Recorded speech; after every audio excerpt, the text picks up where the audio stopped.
रजा खुशी से रबन ने खास के लिए सिटी कोर्ट कराची में मूं पंहिंजो निकाह कयो आहे। उन खां पोइ मुंहिंजो ॿी मेमर मुश्किल वॾो मुंशी नसरपुर में असांखे धमकियूं मारण जूं ऐं मुंहिंजे मुड़ुस खे धमकी थो ॾे।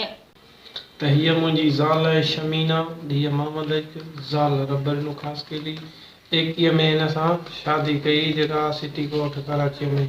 हुन खां पोइ हिन पीउ मोहम्मद ख़ासि केली, वॾो मुंशी नसरपुर ऐं हिन चाचो हैदर ख़ासि केली, पुलिस जमादार उॾेलाल स्टेशन ऐं गुल मोहम्मद ख़ासि केली ऐं मुबारक ख़ासि केली, ॻोठ रमज़ान ख़ासि केली उॾेलाल स्टेशन, वॾेरो शरीफ़ा कलाणी, वॾेरो मदतजा कलाणी, जेके असां मौत मारण जी धमकियूं ॾेई रहिया आहिनि। उॾेरोलाल भरसां ॻोठ मोहम्मद यूसुफ ख़ासकेली वासी जोड़ी कराची जी अदालत में पसंद जी शादी करे छॾी आहे। पसंद जी शादी करण खां पोइ नौजवान रब ॾिनो ख़ासकेली संदसि घरवारी समीना ख़ासकेली दाहींदे चयो आहे त अदालत में पसंद जी शादी करण खां पोइ नारी जो वालिद मोहम्मद बख्श ख़ासकेली संदसि चाचो हैदर अली ख़ासकेली जेके पुलिस एहलकार आहिनि खेनि कूड़नि केसनि में फासाइण सां गॾु मौतमार धमकियूं ॾेई रहिया आहिनि। इन मौक़े ते नारी समीना ख़ासकेली मीडिया आॾो ॻाल्हाईंदे चयो त खेसि कंहिं बागवा नाहे कयो, पर हुन पंहिंजे मर्ज़ी ऐं रज़ा ख़ुशी सां घरां निकिरी कराची जे सिटी कोर्ट में नौजवान रब ॾिनो ख़ासकेली सां पसंद जी शादी कई आहे। हुन चयो त संदसि माइटनि जे चवण ते इलाइक़े जा बासर वॾेरा शरीफ़ अकलाणी, मदद अली अकलाणी ऐं बिरादरी जा कुझु माण्हू